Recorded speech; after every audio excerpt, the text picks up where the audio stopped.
Mesdames, Messieurs, bonjour. Bonjour, chers frères. Bonjour, chers amis. Bonjour, chers abonnés de notre chaîne.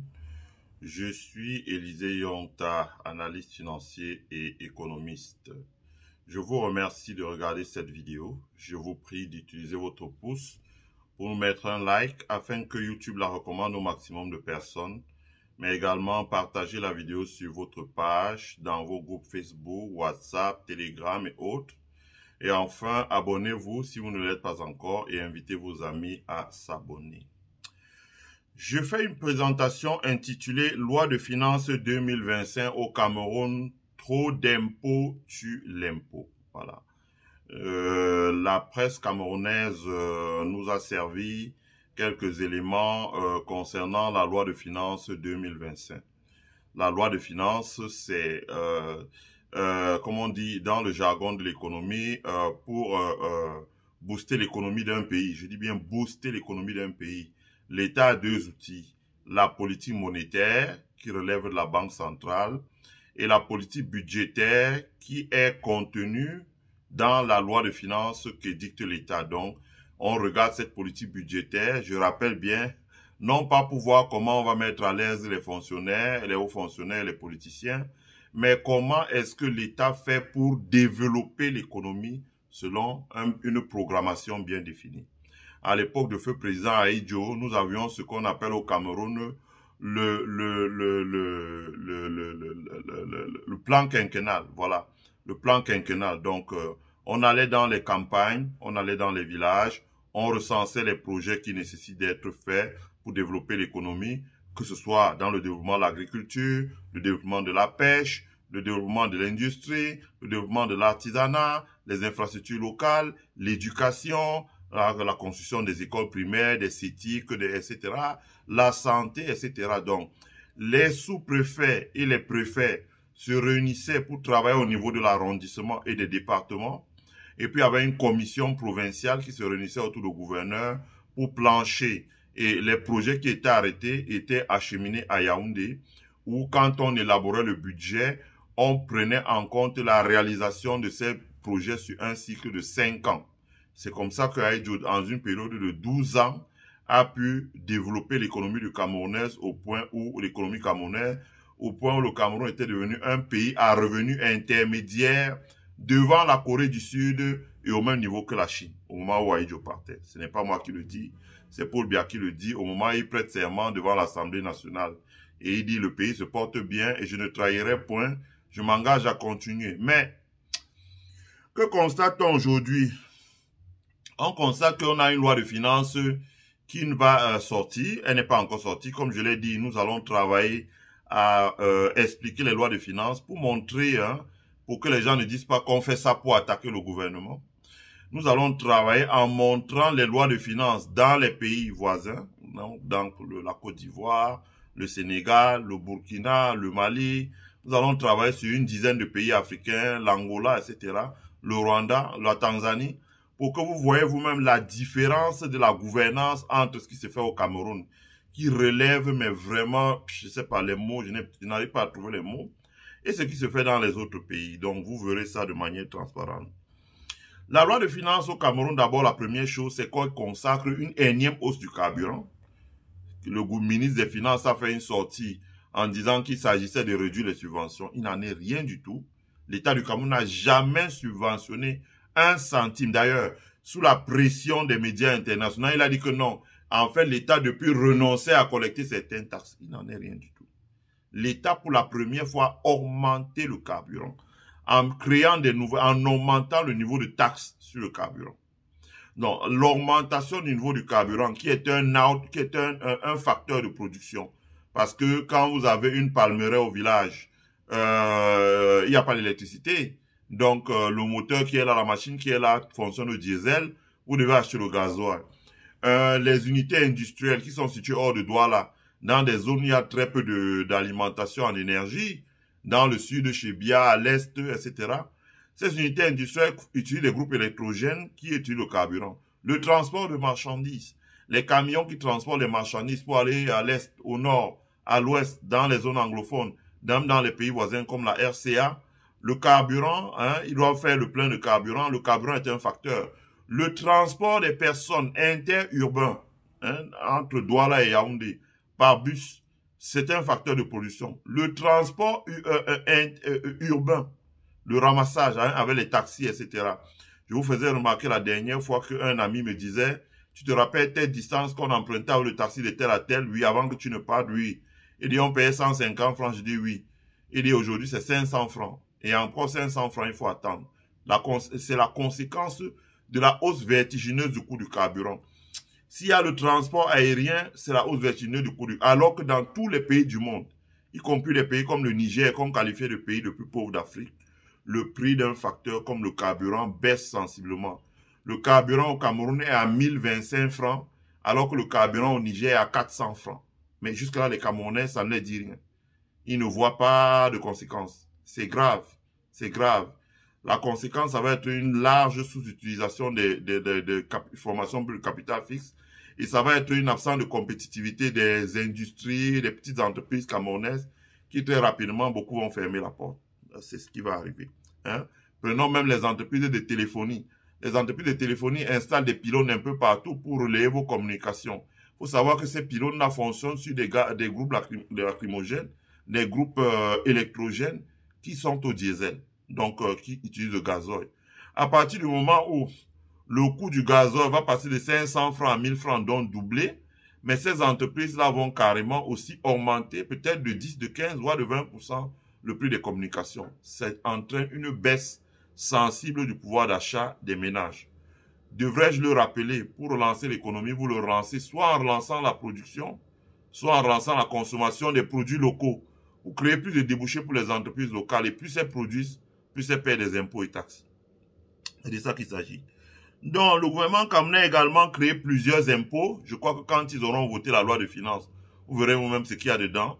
Le gouvernement camerounais a créé plusieurs impôts, hein, des impôts à n'en plus finir. C'est-à-dire que les chômeurs, le Cameroun sera le premier pays où le chômeur est taxé. Ce sera le premier pays où le chômeur est taxé. Le chômeur va devoir payer les impôts au Cameroun. Et de lourds impôts.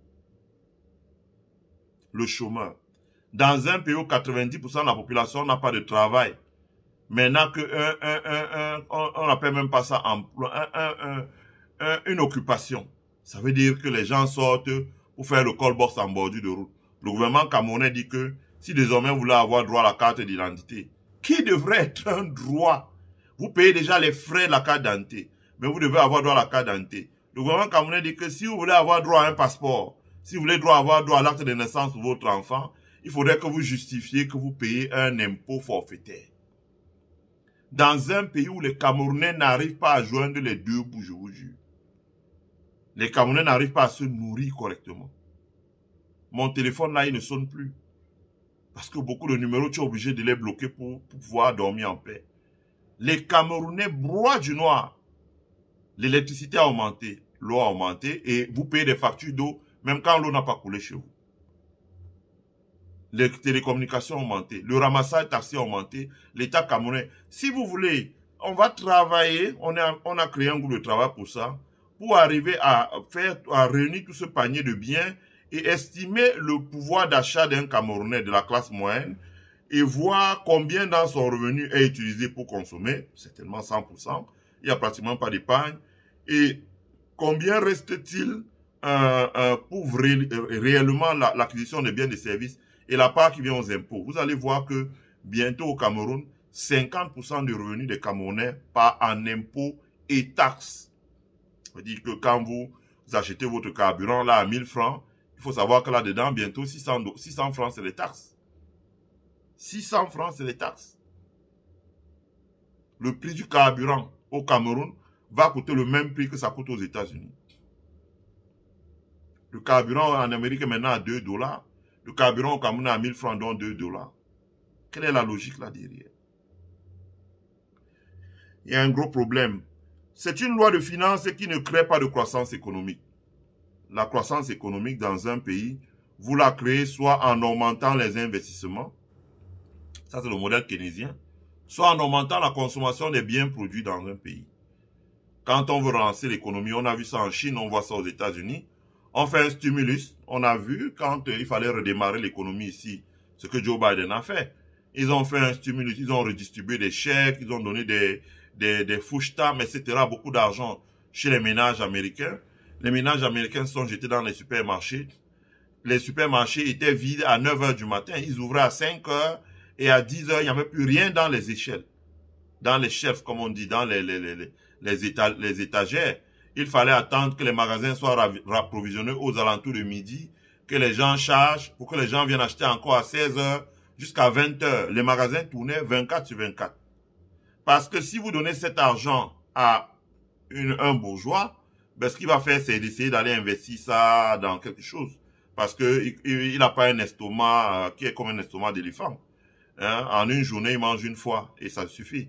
Mais si vous le donnez cet argent à quelqu'un qui est vraiment dans les trucs, il va acheter d'abord pour constituer des réserves, en plus pour changer un peu son mode d'alimentation.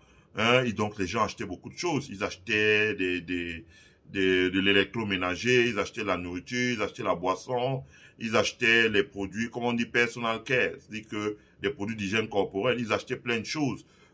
D'aucuns ont profité pour changer les pneus de la voiture qui n'avaient pas changé depuis des années. Et beaucoup de choses.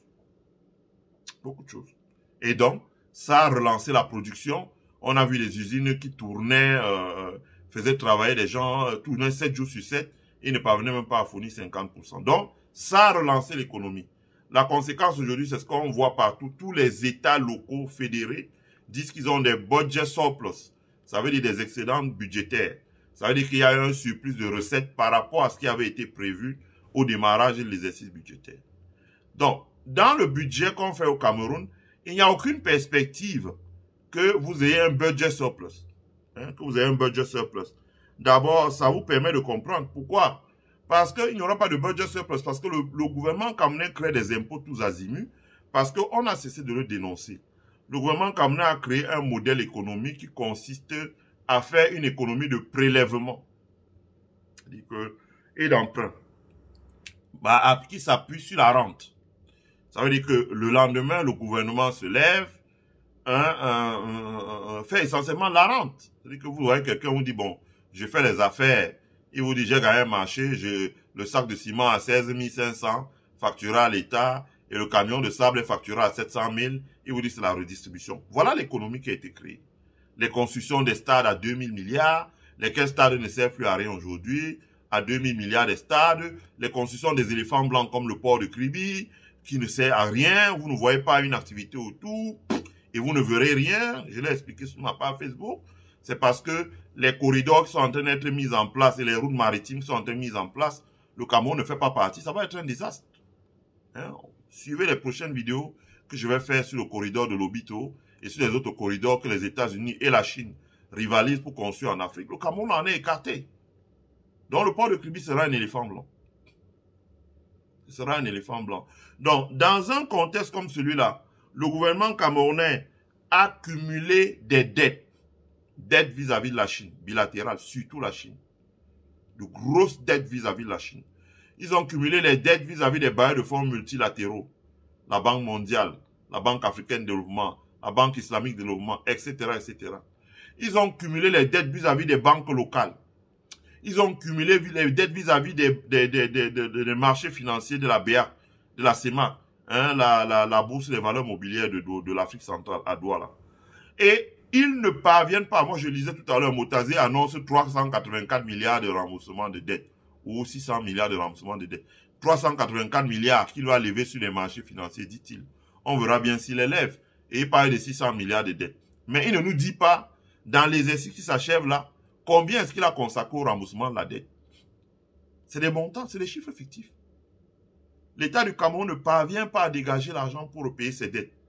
Et les dettes s'amoncellent. Et tous les bailleurs de fonds à l'étranger, comme la Chine, lui disent, écoute, si tu nous payes les arriérés que tu nous dois, alors on peut commencer à discuter.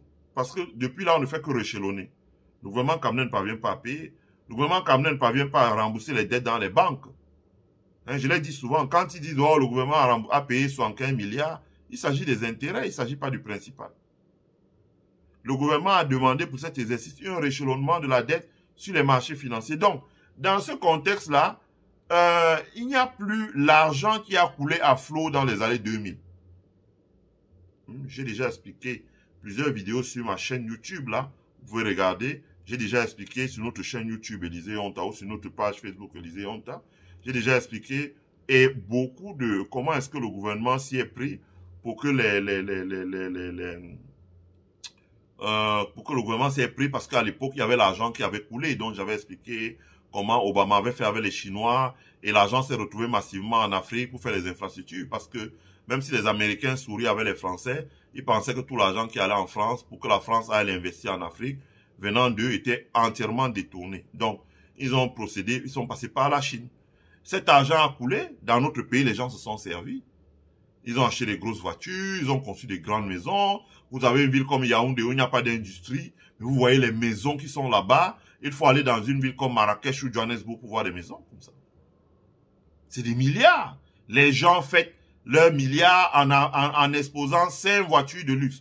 Des Rolls-Royce, des Bentley, et il est le maire de Yaoundé. En plein Yaoundé, ça ne choque personne. Donc cet argent a été massivement détourné. Ça n'a pas servi à investir dans les infrastructures économiques. Ni dans l'énergie, ni dans les routes, ni dans les ponts, ni dans les zones industrielles, ni dans les parcs de développement agricole, d'élevage, etc., etc. Cet argent n'a pas servi à ça. Cet argent est parti essentiellement dans les poches des fonctionnaires qui ont dépensé ça en produits de consommation, en consommation des produits de luxe. Ce qui a détérioré notre balance de paiement. Aujourd'hui, les industriels peinent à trouver l'argent pour importer les marchandises. Donc, dans ce contexte-là, le gouvernement camerounais n'a pas dégagé le surplus de recettes provenant soit de l'investissement public, soit de l'augmentation de l'investissement privé pour pouvoir faire face au repaiement de sa dette. Donc, à partir du moment où il doit l'argent partout et les nouveaux bailleurs et les bailleurs de fonds ne veulent plus lui prêter l'argent, il procède à l'augmentation des impôts. Donc, il veut prendre dans la poche des Camerounais. Mais sauf que la question, c'est est-ce que les Camerounais en ont encore? Et notre gouvernement n'a cessé de prendre des mesures qui sont contre-productives. Je prends un exemple. Quand ils ont décidé de taxer fortement le transfert d'argent, les Camerounais ne transfèrent plus l'argent au Cameroun. Si vous voyez ici, désormais les Camerounais, les mêmes gens qui sont avec le gouvernement là, c'est eux qui sont ici maintenant, qui sont devenus des agents immobiliers, ils vendent des maisons et tout, et les gens achètent des maisons ici, plutôt que d'aller acheter des terrains au pays. Les Américains construisent énormément, les gens achètent énormément de maisons, plutôt que d'aller acheter des maisons au pays. Vous comprenez? La conséquence de ça, c'est que, il n'y a plus de devises qui arrivent. L'économie tire la langue. La solution, c'est de dialoguer avec les gens. Mais le dialogue n'est pas inscrit dans l'ADN des gens qui nous dirigent. Dans l'ADN des gens qui nous dirigent, ils raisonnent, comme avait dit Mbouama Sok, selon un logiciel mental que Pierre Mesmer les avait mis dans la tête. Quand ça ne va pas avec ton frère, tu l'humilies, tu le arrêtes, tu le jettes en prison, tu le fais tabasser, tu le fais torturer, tu affiches la torture, tu le vois là, tu l'humilies. Mais ça ne va pas durer, ça ne va pas durer longtemps. C'est en train de finir là. C'est pour cela donc que le gouvernement camerounais crée de nouveaux impôts. Parce qu'il pense qu'avec les nouveaux impôts, il va lever des ressources, des recettes additionnelles pour pouvoir équilibrer le budget. Mais je pense que le gouvernement camerounais se trompe. Et je l'ai dit sur ma page Facebook et sur mon compte Twitter, Élisée Onta, où je vous prie de vous abonner. Je pense que la recette pour le gouvernement camerounais, il n'y a pas deux choses. D'abord, à court terme, si le gouvernement camerounais retourne à la table du dialogue sous l'égide de la communauté internationale, comme les États-Unis veulent le faire, et font un settlement pour résoudre la crise anglophone, la conséquence, ça permet d'économiser immédiatement 600 milliards de francs CFA. C'est ce que nous coûte la guerre au NOZO tous les ans. 600 milliards. Donc, les 600 milliards là, c'est de l'argent que le gouvernement camerounais va récupérer et réinjecter rapidement dans l'économie pour équilibrer le budget. 600 milliards parce que le budget aujourd'hui, ils estiment que les recettes propres tournent aux alentours de 4 000 milliards et il faut un budget à 7 200 milliards. Donc, 7 200 milliards, ça veut dire qu'il y a 3 200 milliards. D'abord, vous avez 600 milliards. Deuxième chose, il y a une étude sérieuse faite par des économistes camerounais pour un think tank aux États-Unis. Et cette étude-là permet de comparer, c'est-à-dire qu'ils sont partis ils ont étudié, je vais parler tout dans les détails, ils ont étudié certains rapports des pays étrangers, mais également le bilan des pays étrangers. Ça veut dire que si le gouvernement camerounais essaie de cacher les chiffres sur l'activité des firmes multinationales au Cameroun, en allant consulter certains tableaux dans les pays étrangers, on peut arriver à reconstituer l'activité de ces entreprises-là. Et on s'aperçoit qu'avec un prélèvement de 15%, ces entreprises-là devraient payer 3 000 milliards d'impôts au Cameroun. Si le prélèvement est de 15%. Normalement, il va à 20%. Mais la base qu'on a pris, c'est 15%. Autrement dit, si le gouvernement met fin aux conventions de non-double imposition, dont on ne sait la raison pour laquelle elles sont mises là, sinon que ce n'est la corruption. Parce que, imaginez, vous venez dans mon pays, vous travaillez, vous devez payer 200 milliards. Je vous dis, bon, vous devez payer 20 milliards d'impôts. Je vous dis, bon, je signe une convention de non-double imposition dans votre pays. Vous prenez l'argent, au lieu d'aller le mettre peut-être dans les caisses du trésor camerounais, vous allez le mettre dans une société écran à Hong Kong et vous faites un settlement avec l'État chinois pour donner 2 milliards. Et les 18 milliards restants, je vous dis, bon, vous me donnez 8, vous prenez 10. Mais si le gouvernement camerounais, ou bien un nouveau président au Cameroun arrive et met fin aux accords de non-double imposition, et met fin à la guerre au Nozo, la fin des accords de non-double imposition va rapporter 3 000 milliards, et la fin de la guerre au Nozo va rapporter 600, ça fait 3 600 milliards. Si on ajoute cet argent-là en cash désormais sur les 4 000 milliards soi-disant de recettes propres, que je mets aux alentours de 3 500 milliards, vous voyez bien que nous avons un budget qui s'équilibre en recettes et en dépenses. Les recettes sont couvertes à 100% sans recourir à un emprunt et les dépenses sont couvertes à 100%. Dans ce contexte, comme le gouvernement dit qu'il prévoit un remboursement de la dette de 600 milliards, la dette intérieure, tout même en enlevant 1000 milliards, il reste 6 000 milliards dans lequel le gouvernement peut mettre 3 000 milliards à l'investissement, 3 000 milliards au fonctionnement. Ça va générer la croissance économique dans le pays. Il y a à faire. C'est ce qui devrait être fait. Mais là, on ne voit pas ça.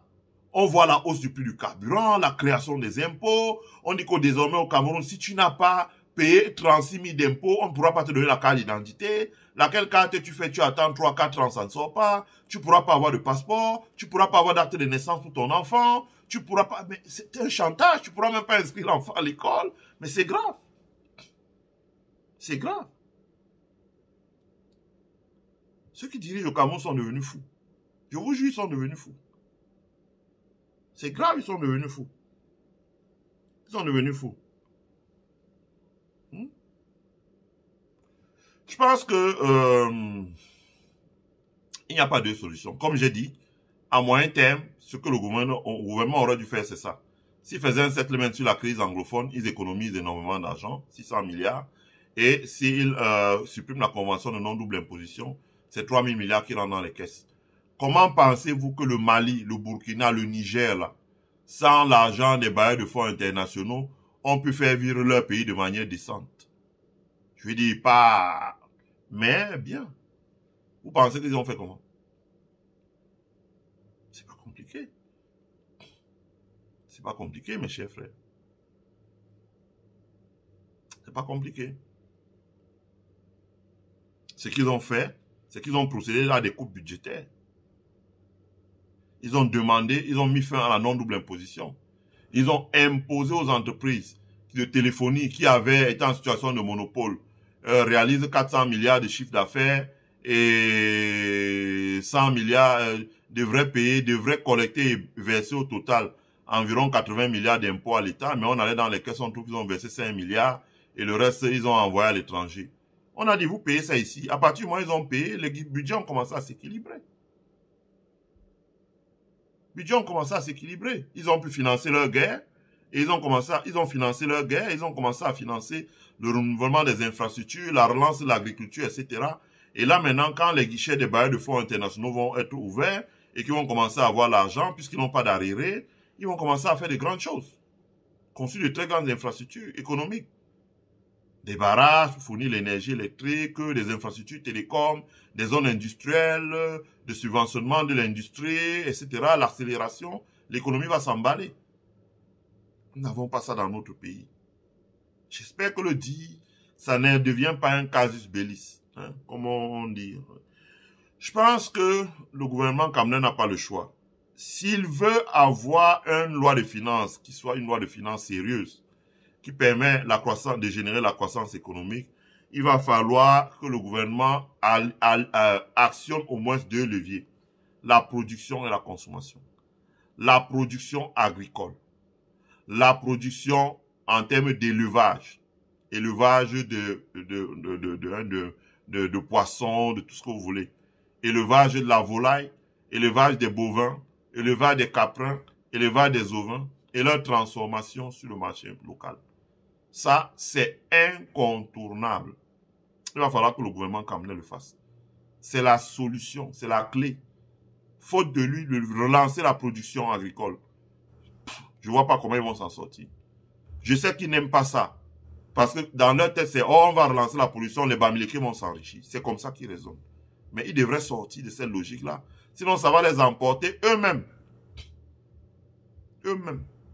Je rappelle ici que j'ai vu le gouvernement qui met des freins pour les gens qui veulent immigrer. Je rappelle, c'est important, et il faut le dire, que le gouvernement camerounais le sache, que l'immigration a été la soupape de sécurité qui a permis qu'on évite dans notre pays, au Cameroun, les difficultés que nous avons eues en 2008. Là.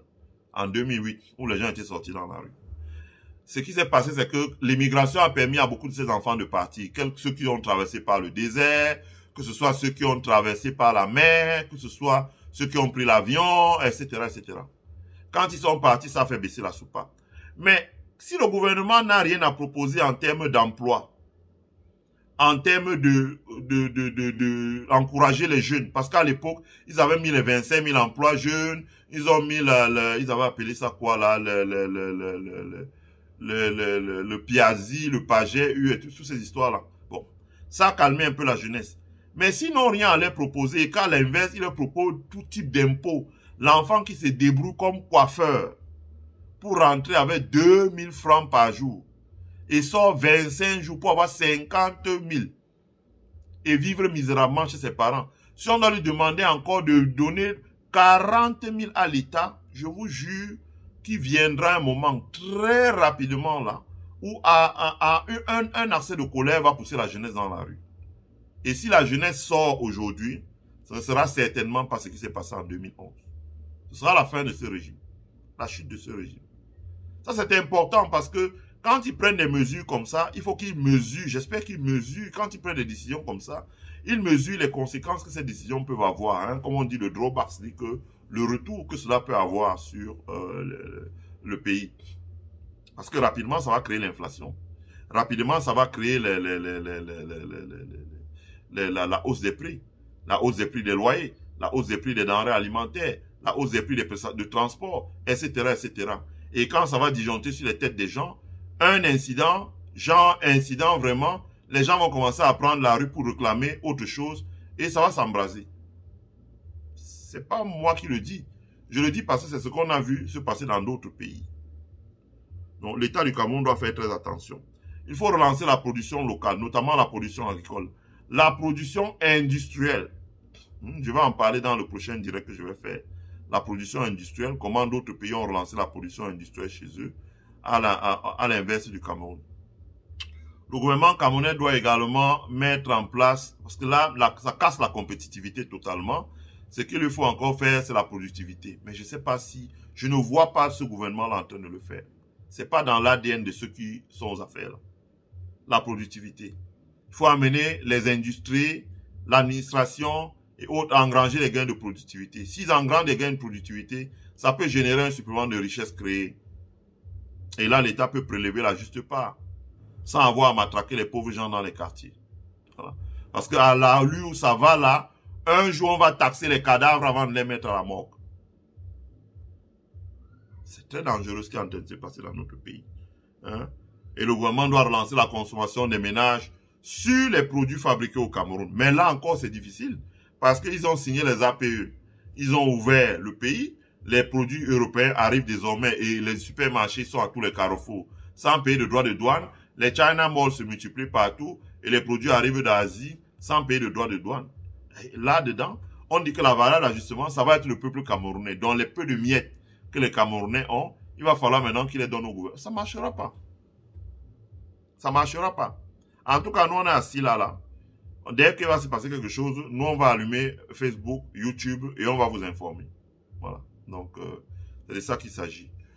Donc, nous allons continuer à faire le monitoring et on va continuer à faire des présentations comme celle-ci. Je remercie tous ceux qui ont regardé cette présentation. Je vous prie de vous abonner sur notre chaîne si vous ne l'êtes pas déjà, de mettre un like sur la vidéo, de la partager sur votre mur. Prenez soin de vous car le meilleur est à venir sur cette chaîne. Bonne journée. Bye.